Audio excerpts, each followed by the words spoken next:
shell of a man. You don't even belong on YouTube. How dare you say your opinions on the internet, you fool! You bugger! I'm so sorry. Why did you get up? I moved my leg. And you didn't even see the leg move. What are you doing over there? Come here. Come here. Come here. Come here. Come. Bap you. Bap. This dog. I switched my leg where my leg was placed, and I look over and the dog's jumped out of her bed and like, where are we going? If you're mean, you get no brownies. Why do I overslept as my title? I just realized. Baka baka baka. Hi Pop, how you doing? You could have brownies, Pop. Only because you're sweet and cute. You hear me? You hear me? Good. Chat! Stalker's out! Chat! That game you guys were excited about, it's out! Chat! Chat, it's Stalker! Chat! Some of the one cuss. Although, hilariously, this fits, because I was just going to troll you guys for like 5 minutes about this. But now I could just troll you the whole stream. I'm in my troll outfit. Stalker, guys! Stalker! It's out! Stalker's out! Stalker's out! Look, guys! Look, guys! It's out! It's out! You see it? You see it? It's out! It's out! Chat! It's out! Guess what we're playing today? Can you guess? I'll give you 2 guesses. Stalker? I barely know her, and they are a smelly dragon. Ain't that the truth? I stick up forms. Chat! Chat! Guess what we're playing, chat? Playing Darkest Dungeon, so I can see if I can get that priest girl. So I can get the Ender Lily's priest. Chat! Chat! Back to the pit. Chat! Did I forget to do reacts? Yes, chat. Yes. But chat! Chat! There is still the 1.5k YouTube goal to play. I said no! I'm not playing it! I didn't agree to this! Did I? I don't remember. If I did, I'm gaslighting myself. Why did I enjoy that so much? Why did I enjoy... I'm just glad no one bought it for me. That reminds me, when will you know when the dragon girl you have needs clothes or not? When Lock-On posts the video, if it gets instantly demonetized, I'll know. And then we will clothe her. We're gonna do some reacts. I do want to do one particular react that I don't see on the list by Lock-On, so we're gonna run over to that quick. I listened to it last night, and we got this. We're gonna listen to Legendary Drops. People are losing their minds over the Game Award. Legendary Drops! Legendary Drops! I got a Legendary Drop. It's Legendary Drops. Alright, Legendary Drops, let's go. I feel like this sort of thing happens just about every single year. I mean, it's too loud or too quiet. Everybody's favorite hobby, right? You have your favorite games, and when they don't get nominated or recognized, you start to ask some questions. And to be honest with you, over the last couple of years, the way that things have been going, I think people are asking questions for all the right reasons. I want to say this first. He's on the TV, guys. I am so happy that I was wrong in my assumption that Black Myth Wukong was going to get pushed out of the Game Awards, especially... I don't know if he addresses it, because I fell asleep, and I forgot like half of what he talked about. And like I said, I didn't watch it. I listened to it, and like when I'm trying to sleep, I don't really pay attention that much. But one of the things I want to address is we hit this part where he says he thought it was going to get pushed out. Here's the thing. It is getting pushed out. You don't understand. The only reason they allowed DLCs is so they could include Elden Ring's DLC. Because they knew a lot of people loved Elden Ring. Like, it was the last game of the year. Greetings. I arrived here right after watching your reaction to Dungeon Soup videos, then I followed your Twitch and waited for your stream. Oh, thank you. I hope you enjoy them. We'll definitely watch more of them. I saw that they have some more posted. But, like I was saying, there's definite... But yeah, welcome, Spook. But there's definite attempts to try to overshadow both games. Like, they pushed out Celebrate, they pushed out, what you call it, what was the game that I was thinking of? There was another game that deserves to be on the And like remakes should not be included. That should be like best remake or something. And DLC should have their own category as well, which is best DLC, obviously, or best ongoing game. Should not be in the Game Awards because it sets a precedent. If it gets Game of the Year, it pushes a narrative that basically they want to start charging more for DLCs. That's what they want to do. What people don't understand is how this Game Awards work. Is that's like the best kind of marketing you can get if you get Game of the Year. Like, just being mentioned in the categories gets you, like, more publicity. It gets you more people to look at your game being like, why were they even mentioned? Are they good? Maybe I should play it. Okay, I'll buy it and try it out. That's what that does. And,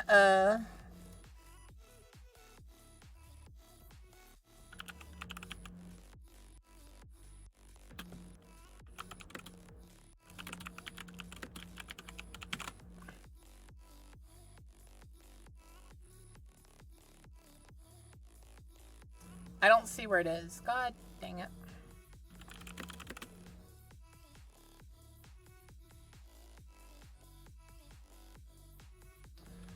What?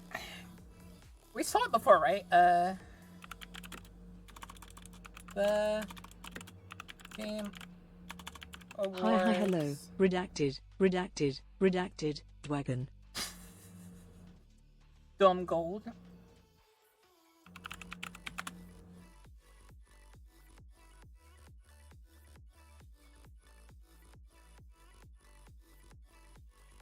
Like I said, when we looked at this,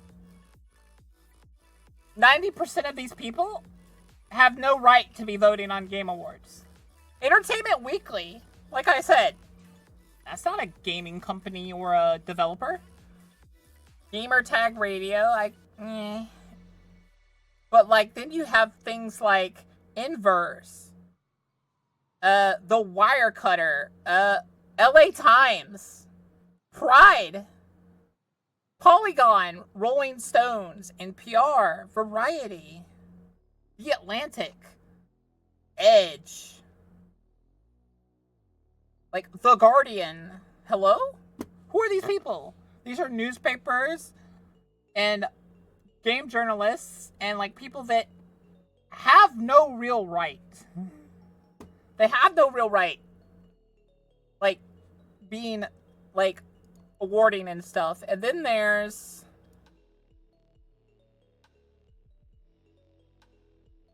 where is it?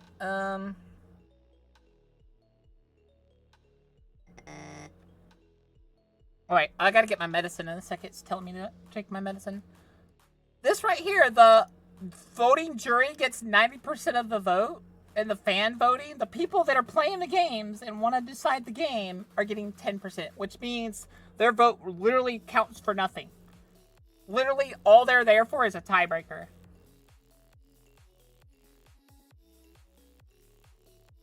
Basically, Spook, just because they are very influential in their space. But here's the problem. Most of those are just like tabloid magazines, entertainment magazine, like stuff for like movies and stuff.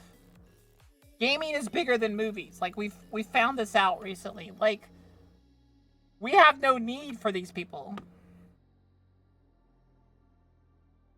Yeah, that's what I was gonna do, Lock-On, was watch that. That's actually the one I wanted to watch after.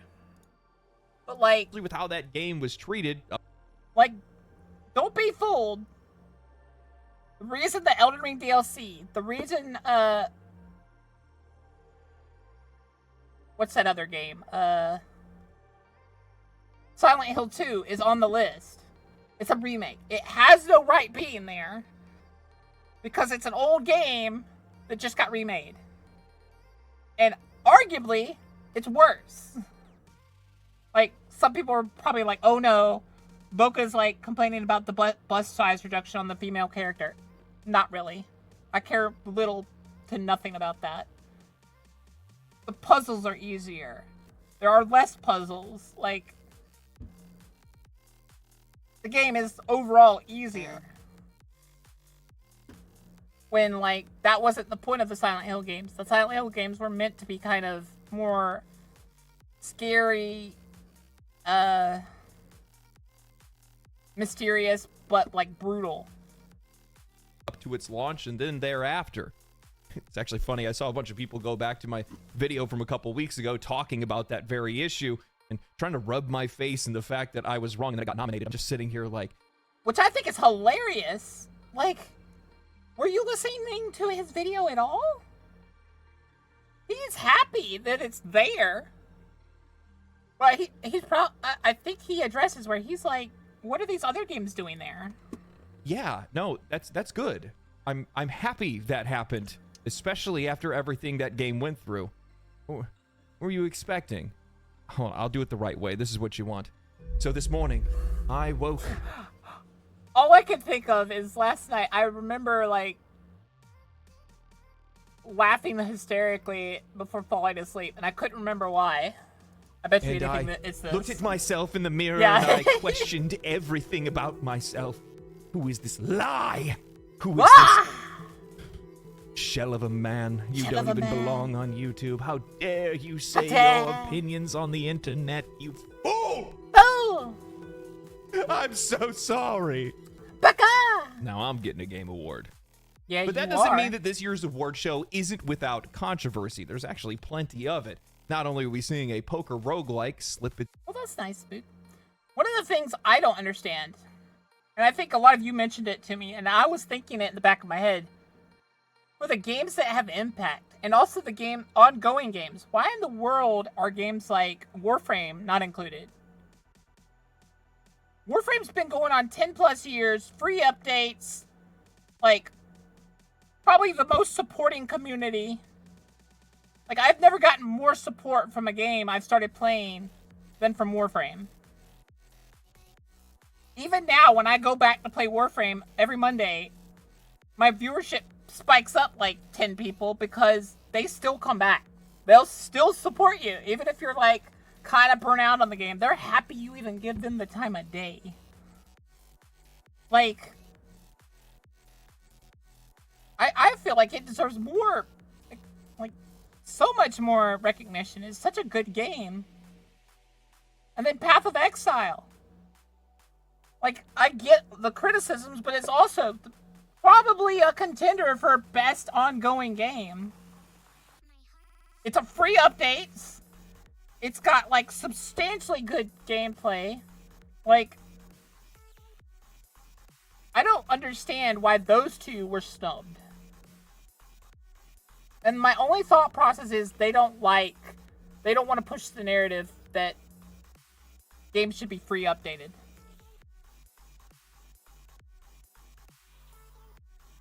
Yeah, by the new rules,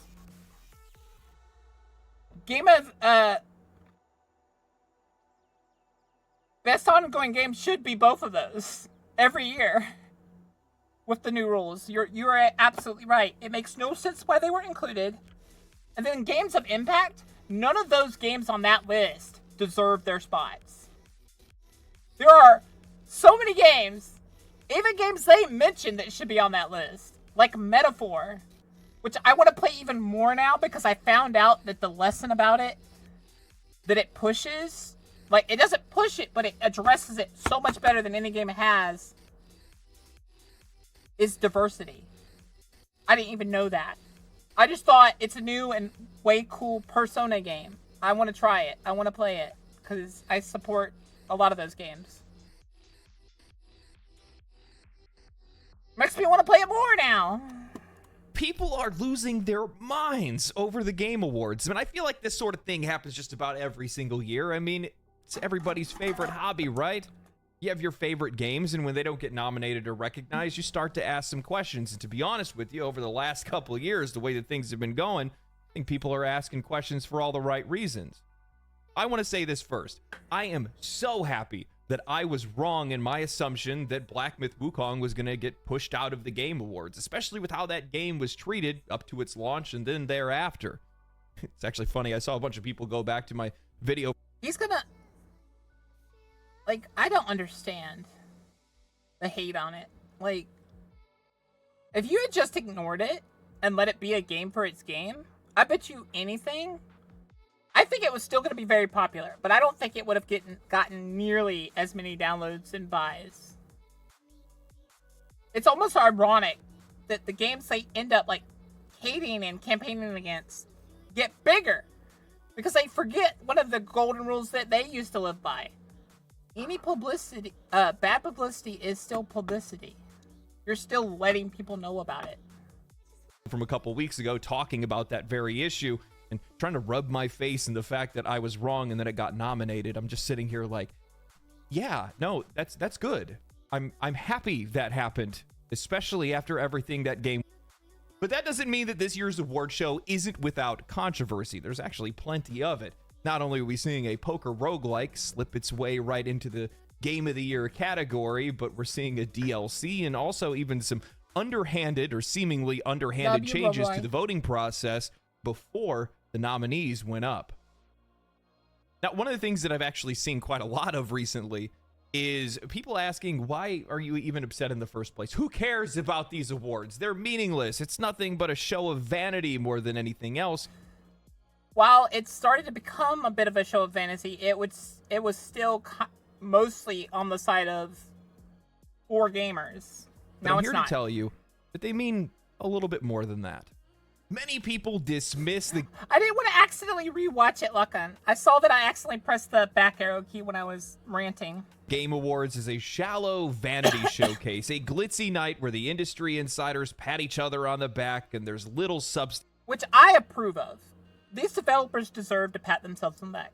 That's the problem here. None of the developers are even being given the spotlight. It's all these entertainment magazines and stuff. I don't give a crap. It got to the point last year where every time like someone came up that wasn't a developer, I was bashing on them. I think you guys saw it with Naka. I was like, who's this person? That comes from it. But this perspective overlooks the tangible benefits that... In my opinion, the only way a game should be judged by is if it's enjoyable, because games are an entertainment, and if it doesn't entertain someone, it fails that customer. This is why I don't rage quit games. Yeah! I agree with you. And the fact that if it's not entertaining, why is it there? Like the games of Impact, like I said, not one of those games was actually impactful. Most of them didn't break 3,000 players. Metaphor over here, literally addressing the whole diversity, like actually like addressing that topic and doing it well and being popular. That's impact. Ripple through the industry, particularly for the developers who win and the players who engage with their work. The Game of the Year award in particular serves as more than just a shiny badge. It's a moment of recognition that often carries significant financial and cultural weight. It does. Developers winning Game of the Year can be transformative. It's not just a morale booster for the team, it's a marketing gold mine. Because of it, Larian Studios is probably basically one of the top game companies now. Because it finally like slammed all those like other companies down a peg. And it's why some of them are failing now, because Larian's Baldur's Gate did good. A game that wins the award can see a surge in sales, especially with the Game Awards coming just before the holidays, as both new and returning players flock to see what made that game so special. It's the kind of exposure that the most aggressive advertising campaign can't buy, because it means that your game is genuinely one of the best of the year, if not the best of the year. Beyond the immediate revenue, it often cements the developer's reputation, making it easier for them to secure funding or creative freedom for future projects. That recognition becomes a signal to investors and publishers that the studio is capable of delivering on excellence, giving them the leverage they might not have had otherwise. While a lot of sales can turn a lot of heads, continued recognition, player engagement, and media representation can sometimes push these games even further beyond. Just using Baldur's Gate 3 as an example, while it soared at the start, smashing sales records for the company, it was ultimately recognized as the ultimate game of the year, earning the award on every professional stage across the entire industry, totaling 7 different Game of the Year wins. As a result, the game stayed in the news circuit, keeping invested players engaged in discussion outside of the game and helping it to reach the ears and eyes of more players around the world. Hell, it's still talked about and referenced even a year later. While this is a testament to the excellence of the game itself, Baldur's Gate 3 is genuinely one of Which, yes, we will be going back to Baldur's Gate 3.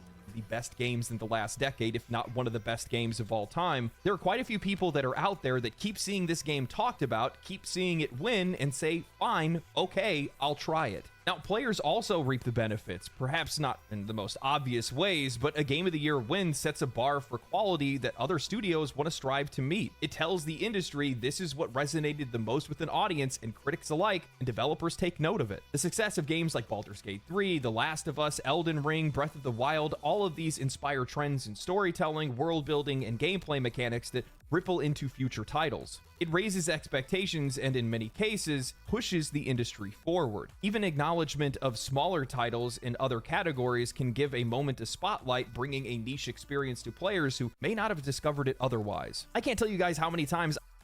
And, like, including these games, like, the only thing I can think of when I see games like this, where I didn't hear of them at all, when I see some of the things, like, changes they made, and then I see games like this, at first I didn't question it too much, because I'm like, every game has an audience. Like, I never heard of Neva. And now I question why it's there now. I found an indie title or a gem that I otherwise hadn't heard of, and it was just because it was nominated in the Game Awards. At its best, the Game Awards is more than just a vanity parade. It's a cultural touchstone for the gaming community, celebrating not only what games are, but what they can be in the end. They drive innovation, give well-earned recognition to creative teams, and expose players to games that they otherwise may have overlooked. So, while the event is undeniably flashy, its impact is far from superficial. It's a celebration that benefits the entire ecosystem. Now, I'm not saying that the Game Awards create success by any means. It's just that they're giving them a little bit of an extra nudge, that little extra... Take it as, with the Game Awards, a 9.5 in someone's eyes can become a 10. It doesn't give it a big boost. Yeah, right? It's not a big boost, but it could be a deciding factor between someone's purchase or not. If someone's on the fence, bam. This puts them over the fence. Extra added momentum that's helping them get even more successful than what they were at the very start. Yeah. And this is especially true for holiday buyers because they walk into stores or maybe they see an ad pop up on social media or... And it's all Game of Award, Elden Ring. Elden Ring spiked up sales right after it. So did Baldur's Gate. Both, like, they got a huge boost in Christmas sales because of this award show. On an app or something like that, they see that a game has that Game of the Year sticker and they think that it's a solid buy, a great Christmas gift for somebody. And chances are, more times than not, they're right. That ends up being the case. I know for years, my mom almost always would buy me the Game of the Year game because it was the easiest choice for her to make. You may do a throw build of Dogma? Oh, we could probably do that. I really like the opening, like, gameplay and stuff. And it could get my mind off of having to grind and stuff. I'll beat the game off stream once I fit, because some of my computer's doing some weird stuff, so... Which I'll talk to Locke on later, and maybe they can help me. But, yeah, I'll beat it off stream, and then I'll make a new account, new file, where we just go and use throwing mechanics. Because she didn't really understand the games, the hobby, or anything like that. And, you know, as a kid, and then even then after, yeah, it worked almost every single time. But, you know, the thing is that it goes beyond that. It's also just a recognition of being nominated in the first place. In a lot of cases, especially for the players, this is a way for us to come across games that we otherwise didn't have any interest in or maybe didn't even see at all. I think one of the best examples of this is Balatro. The game has exploded all of a sudden. Now everybody's talking about it, and for the most part, the vast majority of these folks haven't even heard of it. And honestly, they should probably be thankful of that. I think that it getting nomination, I think it's doing much better, but I watched Pirate Software recently, and they made a comment that brought my attention to some stuff, and that's why we haven't been playing it. Because I'm starting to just get really tired of Sony at this point. I have over 400 hours in the game, and I wish that I could get that. Because Sony's doing the same thing that EA has been doing, and Xbox has been doing now, which is shoving people onto their platform. I don't want to be on your platform. Do I like your game? Sure. When you make a good game, I'll play it. But that doesn't give you the right to shove me somewhere and make me agree to terms just to play your game. Time back? No, I actually don't wish I could get that time back. I don't know where that time went. I thought I only played it for like 10 hours, but sometimes I hear the music in my sleep. That's called addiction, my friend. That's the power of these awards. That's what they can do for these companies. It's also what they can do for the players. Not only is it setting an example for games that we want in the future, and it's exposing players to games that we otherwise would have overlooked, but it's just that recognition that a lot of these studios deserve for the hard work that they put in delivering something that we actually wanted. And I think that's one of the most important part. But let's not kid ourselves. At the end of Who's Katakawa? I forget. the day, we love validation. One of the reasons why we like social media so much is because we like seeing the little dots and likes and updates and all that good stuff. I like my updates. Cat. Get a Twitter. I need more updates. I'm joking, by the way. And we want to have our opinions Save validated. yourself We from love the to see the game humanity. that we love the most voted as the best game of the year. And, you know, there are a couple surprises this year. Paul Tossi of Forbes wrote up a solid summary in an article titled What Got a Game Awards 2024 Game of the Year nomination and What Didn't. Writing the nominees, Astrobot, the platforming love letter to PlayStation, is one of the best entries. And you guys are going to notice, before you even comment, because I do remember this part, hearing this part before I fell asleep, you're going to notice there's a very clear bias in the language. In the genre in years, and it's no surprise that it's a celebration of not just the PlayStation IP, but what feels Yeah, don't let them have Katakawa. like gaming in general is nominated here. I would personally consider this the front runner. Metaphor Refantasio, a stunning new RPG entry from Atlas of Persona fame. This latecomer immediately captivated audiences and launched it into a surprise Game of the Year contention, which has been realized with the nomination here. It could definitely win. Final Fantasy VII Rebirth. This was effectively a sure thing in terms of landing a nomination, beloved by critics and most fans. A win, less guaranteed, but it feels like it's dueling for the top 2 or 3 for sure. Black Myth Wukong. It has both Read that. When he reads this, you're going to be like, wait, why does that feel like it's clearly like undermining what it did?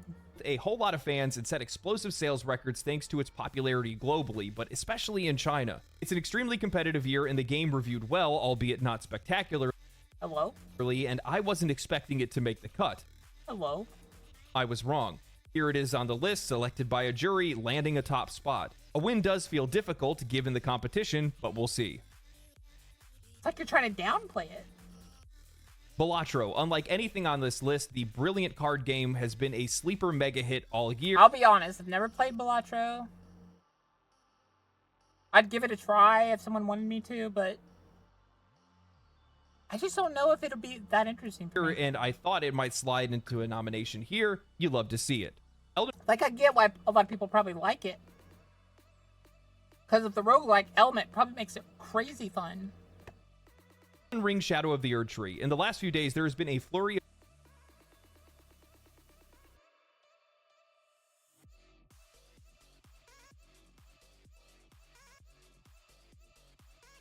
I still don't like that this is drama in the over the fact that nominations. the Game Awards confirmed that yes, DLC or expansions could be nominated for Game of the Year. While the immediate aftermath of this discussion was about a likely nomination or even win for Shadow of the Erdtree, it was still up to the voters whether they considered whether or not they would count it. Enough did, it seems. Could it win now? That would spark some more opinions. Now, these are the games that did not receive nominations. Helldivers 2, an explosively popular game that shattered perceptions of whether Sony could produce a live service hit. It has certainly had its ups and downs since its release, but it's hard to forget that stellar initial launch period, and it's a multiplayer entry that failed to get a nomination. This may be the biggest snub if we're playing that game. Silent Hill 2. This one was bound to be controversial as And what people don't realize about Helldivers 2 is probably a good thing that Sony just dropped it. And now it's just up to the developers now. Because now, Sony's not pushing any of the microtransactions. Sony's not in charge of a lot of the stuff. Just up to that developer now. So you're probably going to get a lot more cool stuff because of it. The remake, but Silent Hill 2 put up a large amount of nominations overall before the Game of the Year slate was ever even announced. It did not, however, The remake land an actual Game of the Year nomination itself, which was a bit of a surprise. Dragon Age: The Veilguard. There was some theorizing that games journalists would rally behind this game to get it nominated, but despite its solid enough reviews and many Dragon Age fans enjoying it, it's not exactly a product similar in the full-on glory days of BioWare, and as such, it did not land a nomination. Legend of Zelda: Echoes of Wisdom. Certainly a departure from the traditional Zelda game, but still a bit of a surprise that it didn't. I will tell you this. I kind of liked this game. I haven't gotten to play it, but all the videos and stuff I've seen of it looks like it's a very fun game. Represent Nintendo on the Game of the Year list. I suppose it's Which shows you can do a good female protagonist. One of the main reasons this one did good is Zelda, before she even got this game, is a very well-written character. She's almost never actually the damsel in distress. Like, she'll get captured sometimes, but half the time she's out there helping Link. And without her, Link wouldn't have been able to do crap. not a mainstream entry, but you don't often find Nintendo missing out on a best game contender during a given year. Tekken 8. A 90 Metacritic score might normally guarantee a placement on the list in most years. Well, here's the thing, Lachlan, they're not going to be able to come back. And it's not going to get popular enough again because they've banned it in 250 countries. They've locked it out of being but purchased. Tekken suffers from being in the Even though there's no Sony Online requirement anymore, why aren't those companies still back?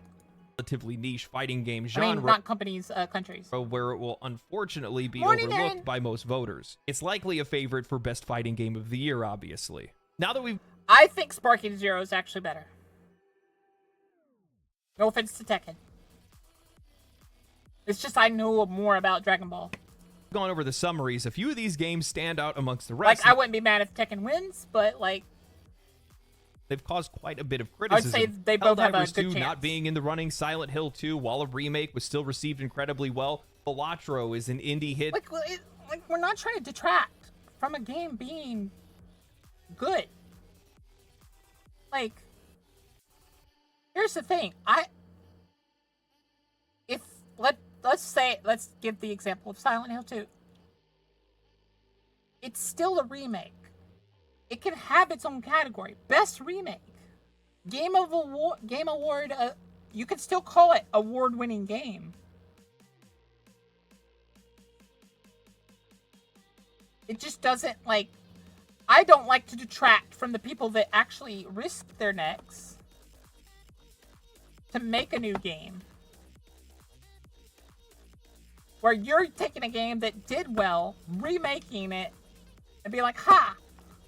I deserve Game of the Award because this game was basically Game of the Year.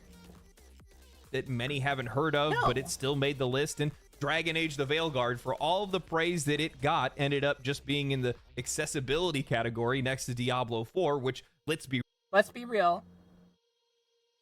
Diablo 4 is winning that. real, that's more or less Like, them I just don't care how much you hate it, it still had a lot of accessibility options that were, like, decent. thanking them for coming. I'm genuinely shocked that Pal World wasn't mentioned anywhere, and well, Palord was never going to get mentioned because that's another game they didn't want to. then again, the media really torched Give that attention game to. on release. But the biggest sore thumb is Elden Ring: Shadow of the Erdtree, a DLC. This has to be the first time ever that we've ever seen a DLC creep into the category of Game of the Year, and people have been talking about it. While most people seem to generally agree that a DLC shouldn't be in the running for Game of the Year, and are upset that it likely will push out whatever their favorite game is, What it's there for is to take away votes from Wukong. That's the only reason it's there. They are abusing from Elden Ring. They're taking advantage of Elden Ring's popularity to try to take a lot of votes away from Wukong so that one of the other games will win. is there are some in game development and games media that have begun to push back. As an example, Greg Miller of Kinda Funny Games tweeted out, "It's not a game. It's a DLC. Can you play it without the game? No? Okay then, DLC. If it's good, put it in its own category with other DLC." out saying DLC should be eligible for Game of the Year. It's a game people played this year. If it's that good, it should be honored. Thomas Mahler of Moon Studios also tweeted out saying, "It seems that a few people are upset that the Elden Ring DLC has been nominated for the Game of the Year." And I don't want to push this narrative, because this is what big AAA companies have been trying to push, and it's not a good idea. Year award at this year's Game Awards. Let me be clear, I'm 100% on board with this decision and told Jeff Keighley the same a few months ago. The industry is changing and we're moving from box products and sequelitis more towards games that are kept alive. It makes sense to do so. I think that in the future we're going to see more and more games that are treated as mere platforms that are receiving up. I don't want this. Fortnite is allowed to do it because they were never a serious game to begin with. So they're, yeah, sure, have your multiple different corporations in it, and like, oh gosh, Nintendo alongside all these other places, like, sure, have fun. But no, every game should not be Fortnite. There's a reason Fortnite's kind of dying. Like, yeah, it's good, but that's the problem, though, is, like, people like to be immersed in these games. People like to... Games have always been an escape or a, like, entertainment thing. They're not an advertisement platform. Updates continuously, and we should celebrate those achievements just as much as we are celebrating entirely new products. You should not. Entirely new products deserve to be celebrated much more, because that's innovation, that's new.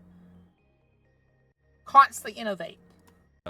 Now, I could go through a ton of other examples. A lot of the conversation is revolving around the exact same thing, but I just want to say that the quality and vastness of the content is not in contention. Shadow of the Erdtree was exactly what fans wanted and more. It's one of the biggest highlights this year. It was one of the things I was looking... Which to say, yes, I absolutely loved it. We beat the DLC. Like, yeah, I missed a few bosses, I think.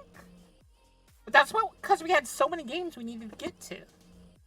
Forward to playing most... That, and I accidentally went the way of beating the game this year.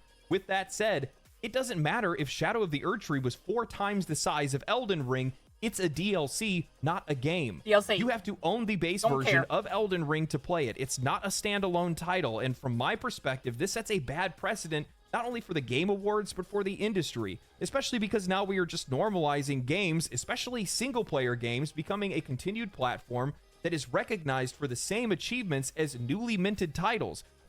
Which makes no sense when you think about it. Developers making brand new games incurring significantly more risk in doing so. You're taking much more risk.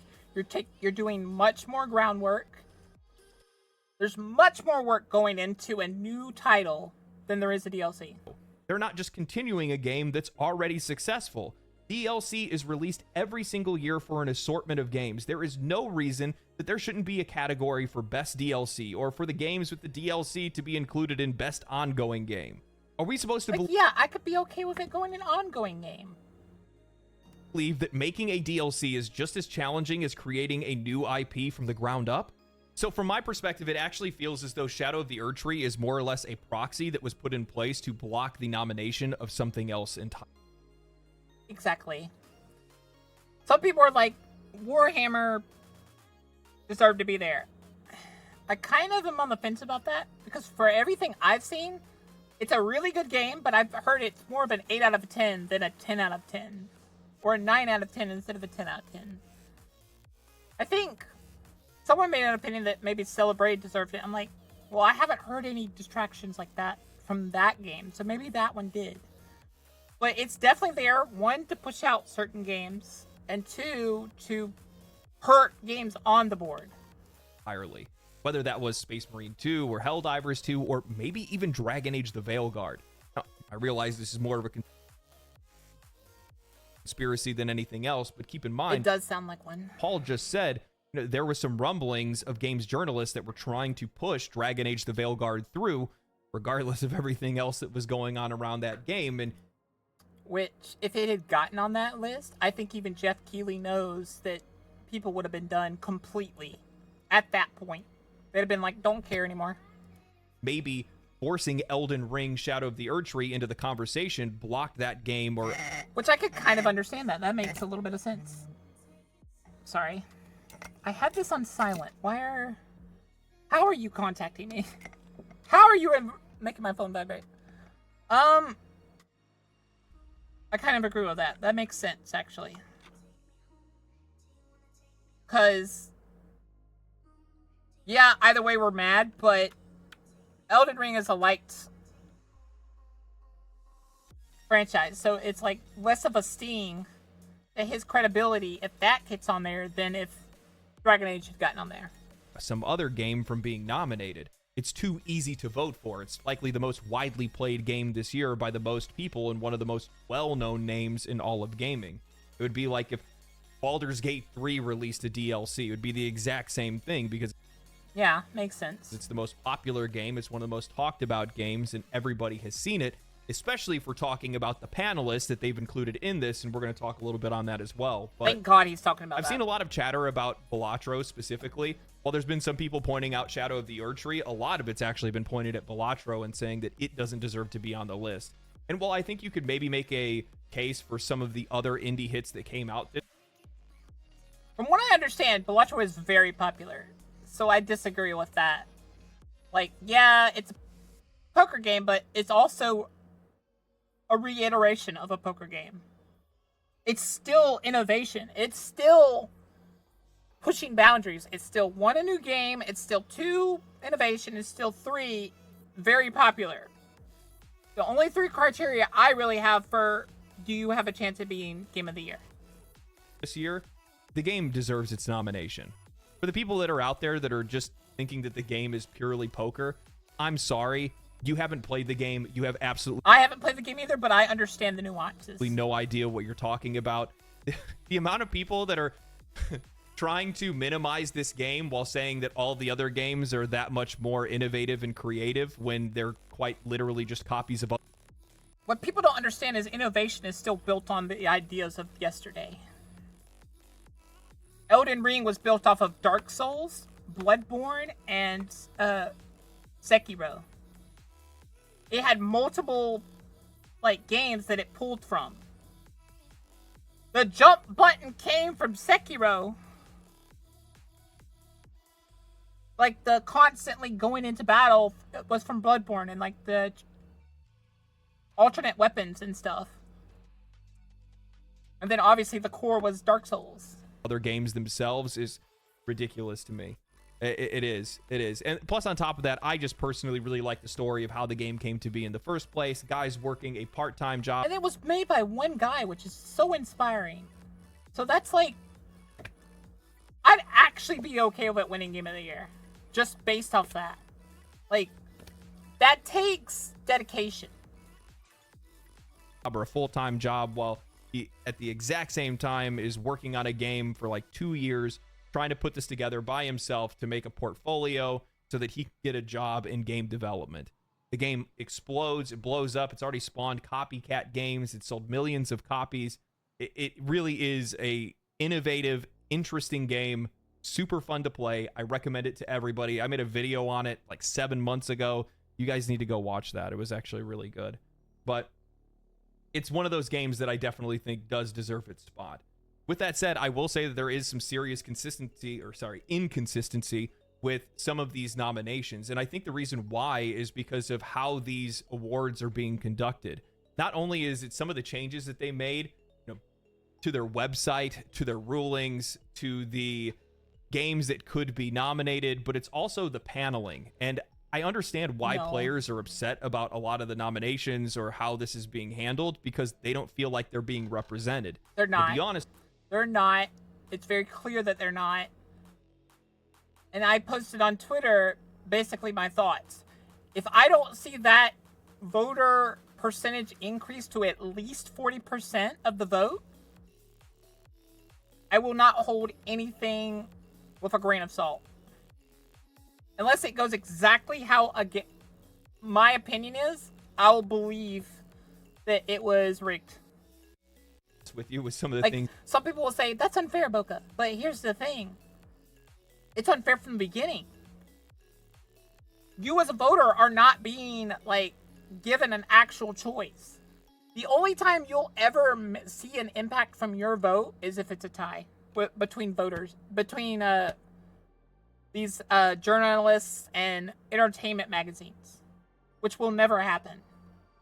They will purposely make it where there's never a tie. I've seen people talking about, well, they don't want to see you represented. They don't want to. In an article from The Gamer titled "The Game Awards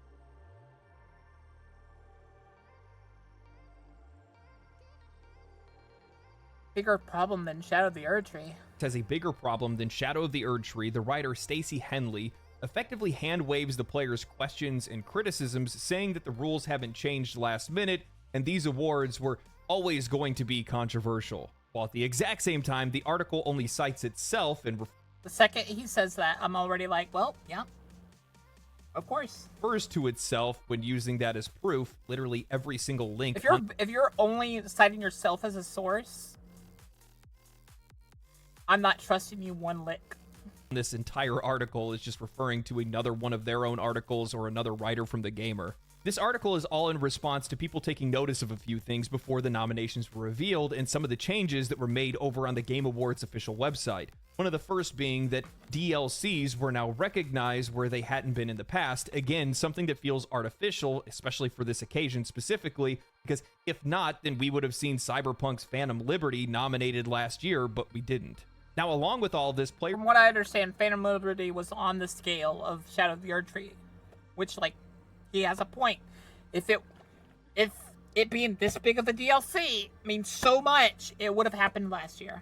There's also noticed that the voting is calculated with a voting jury taking up a whopping 90%. This is what I showed y'all when we looked at this. That has no right being that high. This has no right being that low. This needs to be at least 40%. I say arguably it should be 60% and this be 40%. Because the voting of the gamer matters more, because the gamers are the people playing it. So they would know what is good. Like, if this percentage should stand, it should flip. The only time a jury should be involved is in a count of a tie. This is the same thing with, like, movies and stuff. A lot of those movies that win now, I don't think deserve to win half the time. Because I'm like, I watched both these movies.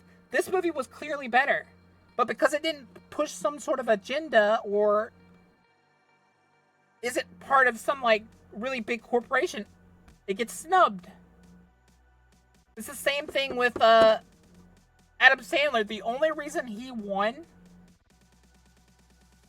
awards is because, one, he said to a lot of people publicly that if the one time he goes serious and makes a serious movie with, like, lessons and stuff in it, it doesn't get an award, he's done with it. Because all of his movies would constantly get snubbed just because they were comedies. I still love all of Adam Sandler's comedies. I've never once watched his Diamonds Are for whatever. You see what I mean? Like, they gave it to him because they know if he drops out, that's a big majority of people that are like, oh, he's right. They're just pandering. Which they still are. The only reason he won it is because if he didn't win it, they know they would be caught out. Of the vote, while players and fans... It's both, Goblins. It is about money. It's purely about money in that respect, but it's also an agenda. I would say it's like 60% about the money, 40%, 30% about the agenda. Well, 40%. There is no reason to even say that they care about gamers. Only make up 10%, meaning that players are only a deciding factor in the event of a tie, And even then, their votes are likely not even a factor. And that's See what I mean? That's what 10% is. the reason why players are raising questions over the awards, because they feel like they aren't being heard or represented. And in fact, we know that we're not being represented. The panel of judges are from outside outlets that have nothing to do with gaming at all. Looking at some of the outlets in the US, we have Entertainment Weekly, That's what I was saying. These aren't gaming companies. They have nothing to do with games. I see them on the board, and I'm instantly disinterested in whatever they vote for. Even if they vote for my game, they only did that because they were scared of being looked at too harshly. LA Times, the New York Times, Pride.com, Rolling Stone, The Atlantic, NPR, and Variety. Okay, fine. Looking at I'll the do UK, it. we have Discussing Films and The Mirror. Many of these sites and magazines are nothing more than celebrity gossip and tabloid magazines. Nothing representative of gaming culture. Which, like, who listens to tabloid magazines? Besides old grandmothers. Like, no offense to old grandmothers, but they're the only people I ever saw when I worked at Food Lion. The only person I ever saw buy those, like, ratty, like, newspapers, like, tabloids was older women. And sometimes, like, really old guys. And, like, when I was little, I thought they were funny. And my dad, who's a boomer, said that they were just used to sell copies. Like, that they were joke magazines. He didn't even take them seriously. Sure, the perspective of players or representative of the industry in any way. I'll be straight with you guys. This makes no sense to me whatsoever. I know that Jeff Keighley has been pushing for the award show to be more like the Grammys or something like that, upping the Like, Jeff, we know you want to be, like, a big entertainment thing. But, like, here's the thing. You already are. Like, he gets tons of attention near this time of year. And he doesn't realize that games are bigger than movies. And the reason you got so much attention is because at first you were about the gamer. But now it's more about advertisers and the entertainment collective giving you head pats and saying, "Good boy, Jeff." the ante each year, but this feels like groveling at Hollywood's doorstep more than anything else. It is. Jeff, we're winning. Our industry dwarfs music and television by a country mile. We do not need their approval, and frankly, the last thing that any video game player wants is Hollywood's influence in the gaming industry. Henley chalks up the awards being controversial no matter what because of toxic gamers. Which, like, every time I hear that statement, toxic gamers and Gamergate, pisses me off to no end because I've never seen... Hi, Knight. How you doing? It pisses me off to no end because I'm like, who says they're toxic? They're just voicing an opinion. Waving their concerns, saying maybe it's more controversial this year because of everything that's going on in gaming. There are a few who dread Shadow of the Erdtree's potential nomination on quality. It's roundly considered an excellent expansion to an excellent video game. The issue is the principle of the thing, and gaming has been short on principle this year. Actually been very plentiful this year. A groundswell of toxicity has risen unchecked this year in gaming. And here's where they're going to bash Elon Musk, and I don't care how... This is my opinion on both Elon Musk and Trump. And people will be hurt. Sorry. No. No, I'm not about that. Don't care about that. I care if it's a good game or not. If it's not a good game, bleh. Say what you will about Trump. Say what you will about Elon Musk. Say what you will about anyone. But here's the thing. Like, if they're saying something and it's correct, it's correct. Them saying it doesn't instantly make it incorrect. Your views on certain stuff doesn't matter. It's what you say about this. It's like what you said about this in particular. I don't care which side you lean on. But if you say 2 + 2 is fish, I'm going to go to the other person. That's the idea of it. Like, I really don't care which way you view. Like, yes, a broken clock is write twice a day, but I care about morals, yes. But that's the thing, Goblin, is that some of these people will push morals, and then when it comes time to address that, they're like, oh, I didn't care. I just wanted you to view my way. They don't actually give a crap. Like, I can tell when people are being disingenuous. And that's what makes me mad. That's what... Like, is there a correlation? Yes and no. But, like... I stand on the... Just the, what's the word? I stand on the idea of it. Like... Be genuine. If you actually care about this, stand by it. An outsized influence in the YouTube algorithm and on X, the Everything app, as long as it aligns with Elon Musk's increasingly erratic. Which people don't realize. Yeah, Elon Musk does some silly stuff, and is he probably a bad person? Probably. I don't pay enough attention to know. But here's the problem. He did make Twitter completely neutral. You can post about literally anything you want on Twitter, and you won't get banned. Whereas before, you could just post something just slightly off color and get banned. You see what I mean? Like, people don't understand that freedom of speech means freedom of speech. Even if, like, a lot of people don't like your view, you should be still allowed to post it. You should still be allowed to say it. But yeah, that's what I'm saying.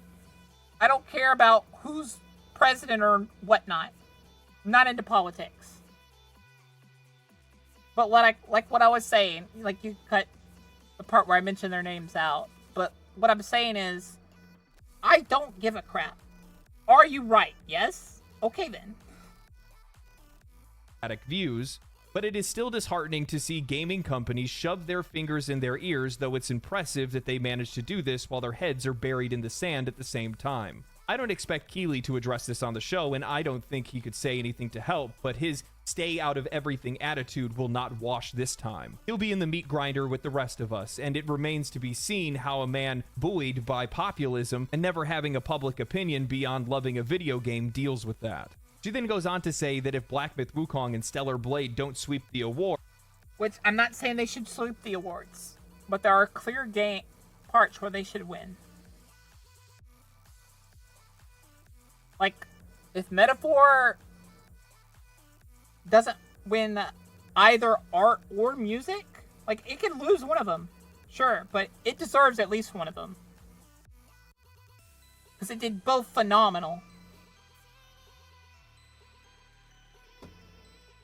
Then gamers are going to feel like the entire thing is rigged. And after stating, when these folk demand Black Myth and Stellar Blade sweep the board, I see replies like, what about Final Fantasy? Right? Much as I love Dragon's Dogma, it doesn't deserve Game of the Year. It's an 8 out of 10 game. It's a wonderful game. I love it. Like, if it was my opinion, it'd be a 9 out of 10 game. Or a 9.5 out of 10. I see the errors in the game, though. I see the faults. Whereas, everything I've seen about Wukong, everything that I've heard, it's... See, what about Astrobot? What about Metaphor? What about Infinite Wealth? What about Dragon's Dogma? What about Balatro? What about 1000? Like, the Balatro thing. I haven't played it, but I see, like, its significance. 1,000 times resist. And the reply I see... Never heard of this, and this even isn't on any list. There are reasons I won't ever vote for Infinite Wealth. Astrobot is a kid's game. And you're probably saying, Boka, like, that doesn't mean anything. I feel like kids' games have their place. They are kids' games. Hey, you have a good time at the doctor. I think best family game? Probably Astrobot. That or Super Mario, because Super Mario Party games have always been a good family game. From these apparent fans is always the same. I haven't played most because that's what they're focused on. of them. These people don't even have opinions on games. They just like being mad. They're the only people who ever cared about Dustborn or Unknown 9, and yet they parade around their heads as if they bested Rob Stark. If this campaign had started a few months earlier, Hogwarts Legacy being snubbed at the Game Awards 2023 would have been huge news. People that like Black Myth Wukong... It kind of was. It wasn't mentioned because they didn't want to be hated on at the time. and Stellar Blade are immediately looped into the group of these people. Games that only... To give you an idea, I had some friends in the VTuber community who either stopped talking to me or said I was a horrible person for even saying that I liked Harry Potter. I didn't even know about the whole whatever J.K. Rowling's did, but here's the other problem. When I found out what she did, I looked at everything, found out what she really did was say an opinion. Oh gosh, my opinion is terrible. Cancel me. Here's a bad opinion. Brownies are the best snack, to hands down. All of your other snacks suck. Roast me. Cancel me. My body is ready. Had a controversy because it was manufactured by games media, and the players felt that they had to stand up to protect those games that they love and enjoyed, and they want to make sure that those games are recognized. Right, so the only solution to play... Yeah, Astrobot kind of took a lot of inspiration from Nintendo games. Players not feeling represented... But I don't think they'll get sued for it. A lot of the things ideas they took from the Nintendo games is stuff that, like, I was hoping other games would take, like the triple jump mechanic and some of these other mechanics, and some of these like gameplay mechanics that I thought were really fun, and they put them in their game, and I like that. By the industry is to have the industry speak out against those players. People forget that one of the biggest games that people try to like say is one of the biggest games, Warcraft. How do you think it got big? It took ideas from other games that did well and put them in their games. Unashamedly. That's why it grew. You disagree with, to put them in their place. And you're upset And that is how innovation is done. that Jeff Keighley doesn't want to get caught in the middle. Is constantly reusing ideas, making them better, polishing them, using them in different ways. Middle of that and feels like it's not his place to do so. This is no different than the media campaign to get Keighley to say anything about industry layoffs. Like, that would have... Keylok really hurt his image here. He should have let it happen. This award show is about game developers and games. To not acknowledge it was a disservice. Any impact outside of virtue signaling over something that you can't control and ultimately don't even understand. If you're wondering where all of this is coming from, it's because we're already dealing with so many issues where players are not feeling represented by these gaming outlets. Our perspectives are not shared, and oftentimes it feels like the media's perspective seems adversarial to its own audience. That's why players are speaking out. It's only controversy because you made it controversy. The disparity in representation of the Game Awards voting process highlights a troubling disconnect between the event and the games that it's supposed to celebrate. When 90% of the vote is controlled by a jury of industry professionals, some, actually, a lot of them have nothing to do with gaming at all, it undermines the credibility of the awards. Players see this as yet another example of their voices being sidelined, a reoccurring theme in a relationship between gaming media and its audience. This isn't about players just wanting popular games to win, it's about us feeling like our preferences, priorities, and experiences are dismissed in favor of industry politics or critical preferences that don't align with the average player's It literally is. perspective. Players invest countless hours into games, dissecting mechanics, narrative depth, and the passion behind...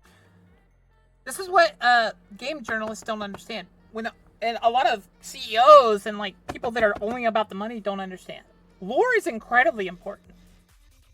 This is what League needs to understand. That lore and like appealing to your lore half is important.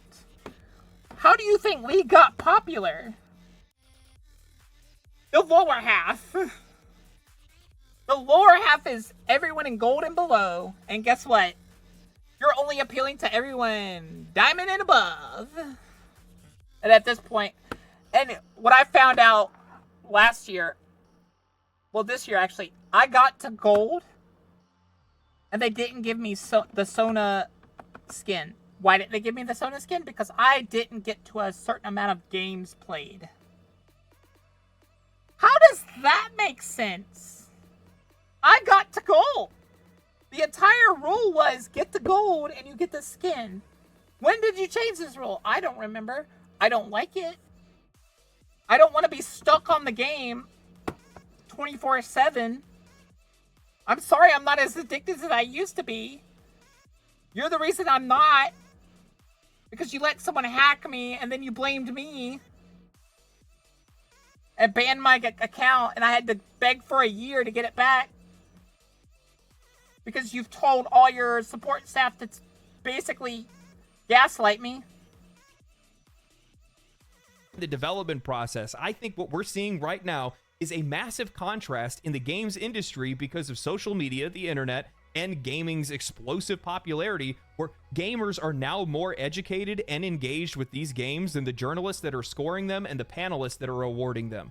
Players love their games. Of course they're going to be upset when they see that their favorite game isn't being recognized. But when they see an industry that is constantly pushing back against them, that's including gossip magazines to vote the best game of the year, who are you to say that they're wrong? And I think that's my biggest concern when it comes to all of this. It's that growing divide between games media and the games industry and the players. And it just keeps getting bigger and bigger. And you're only making it worse when you're adding in NPR and Variety. I've stopped listening to NPR because I noticed they had a bias the last time I listened to it. And then they started shoving ads into the news. And I was like, no. No.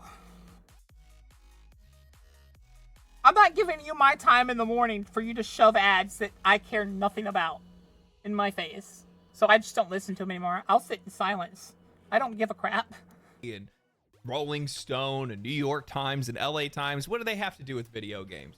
Let's be real. The vast majority of these outside outlets are likely going to vote based on popularity, whether or not they've heard of the game or not, because they will likely haven't even played them in the first place. They haven't. And what does that serve to do? Does that share the perspective of the players? No. It does not. Well, I don't think that it does at all. So, of course, players are going to push back against it. Of course, players are going to feel like it's somewhat unfair, because in truth, it is unfair. And I think it's really important that these games are represented the way that they should be, because there are some really tangible benefits to being nominated, to being awarded. And if you don't deserve that spot, you should not be getting those benefits. You know, from a player's perspective, you know, if I see Elden Ring Shadow of the Erdtree win Game of the Year, am I going to be happy? Sure, I really liked it. It was a good game. It's an incredible DLC. But I will be more disappointed than happy. Like, I'll be happy for that team, but I'll also be very disappointed and saddened by it. really good, but I also don't think that that sends the best message to the industry. What are we teaching them? What are we telling them? Are we going to be optimistic about it and say they're going to go, oh, we just need to make really good DLC? No, that's not what they're going to do. Anyone thinking that is so high on copium.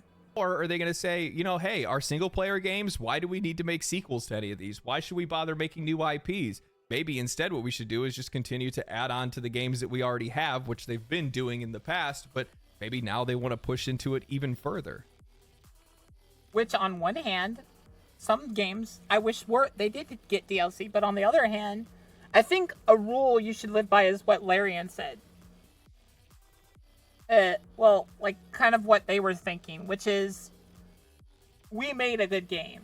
It is up to the players, because they gave all the resources the players needed to make the game even better. They gave it mod support, they gave it everything else. And they said, have fun. We made this game, ground up, as good as we could, and you loved it, and you appreciate it, and you gave us all this, like, love and support back. So we're going to give you this to basically say, enjoy the game. It's yours now. They even made a physical copy for people so they could get the physical copy. You know, like that just-in-case scenario. And for the people that appreciated it a lot. Do I wish I had a physical copy? Yes. But when I had found out about it, it was already sold out. I cried. So, I mean, I hate to be a doomer about it, but in most cases, they don't really like to make the right choices in those kind of things. And a lot of it is money motivated. And let's be real, if you get Game of the Year, it does earn you some money. I can't tell you guys how many times I had friends that reached out to me because they kept seeing Baldur's Gate 3 getting mentioned, whether they were winning another award, whether players were talking about an award or something like that. And these folks that, you know, never played a turn-based game before finally gave the game a shot because they just kept hearing about it. So at one point in time, it all has to be true, and I got to give the game a shot, and that's how it works for some of these games. It is. It's exactly how it works. That's not saying that these awards make successful games, like I said earlier, but it does. No, success breeds more success. This is just a success that's helping. Like, there's a difference between making it a success and boosting a success. And this is a definite huge boost. This is like, this can make a 9 out of 10 game be a 10 out of 10 game just from the talk around the game. It's like, it's giving people that little push to put them over buying a game. Because a lot of people will stay on the fence till the last second. Really give them an extra boost that keeps them in the spotlight, gives them a little bit of extra money. Yeah. And, you know, those games deserve it. They do. When they actually deserve it. They do. So, I don't know. I don't really know what, like, the solution to something like this is either, because, like, I don't really see the Game Awards somehow getting closer to the perspective of the players. I mean, this whole, like, 90 versus 10% thing is just, like, scummy as hell. I'm saying it for what it is. It's scummy as hell. Crazy to me. Why do you even have us vote if that's the case? Because exactly. 9 times out of 10, our vote doesn't matter. That's exactly what right? it means. Well, I guess it's probably not really exactly how the math works, but it's not. I would guess that the vast majority of times our votes don't even really count. It's going to be like, I want to say it probably equates to about maybe 5% of the time our vote will matter or something like that. I would almost bet that they probably don't even check it to begin with. Why would you? That's what I'm It's not saying. even necessary at that point. Why would you even look at those votes? Yeah, I don't know. Anyway, tell me what you guys think. You know, one of the other things I'll bring this up to. Here's the thing. Everyone and their mother could vote for Wukong. But here's the problem. If even 80%, no, like, if even 40% vote for another game of those companies that are on the judges board, that game will win. Like, have substantially less percentage vote for the other thing, and the other thing will win. Before I finish, you know, looking at some of the awards and some of the different nominations, you know, things don't really make a lot of sense. Because looking at, like, ongoing games as an example, how is Diablo 4 voted for best ongoing game, but we're not seeing Warframe as an example, or Path of Exile? Exactly. I said this. Pre-watch. I fell asleep before this part. Those games are not only more popular. I promise I did. I think I fell asleep somewhere around here. Or right here.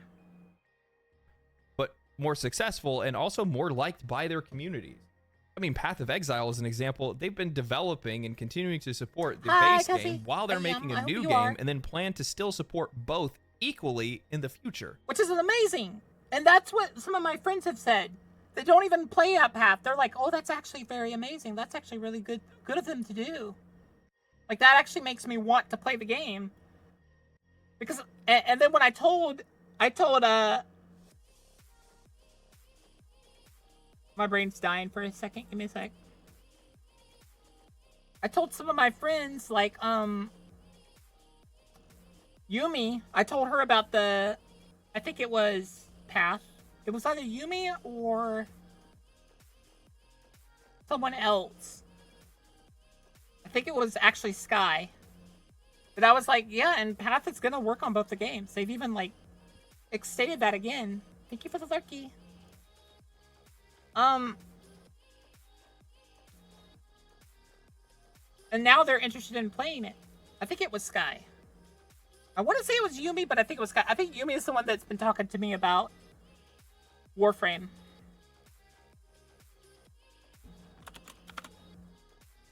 But yeah,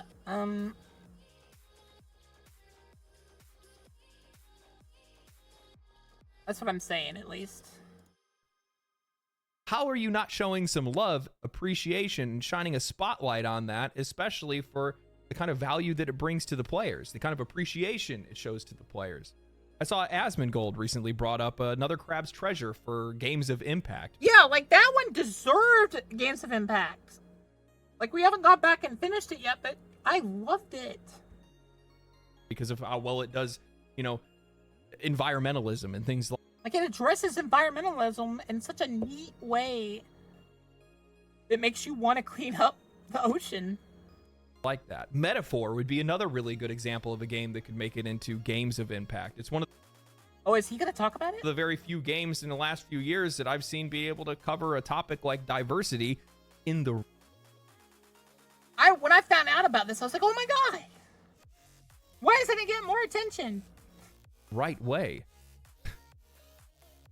Anyway, hope you guys enjoyed the video. If you guys did, share the video with your friends, like the video, Obviously, subscribe. chat. Okay, we're going to watch That this. happened, especially after everything that game went through. What were you expecting? Hold on, I'll do it the right way. This is what you want. So this morning, I woke and I looked at myself in the mirror and I questioned everything about myself. Who What is is this this, lie? Lark- Who is this shell of a man? You don't even belong on YouTube. How dare you say your opinions on the internet, you fool! You bugger! I'm so sorry. Now I'm getting a good Brother! But that doesn't mean that this year's award show isn't without We watched it again. Y'all happy?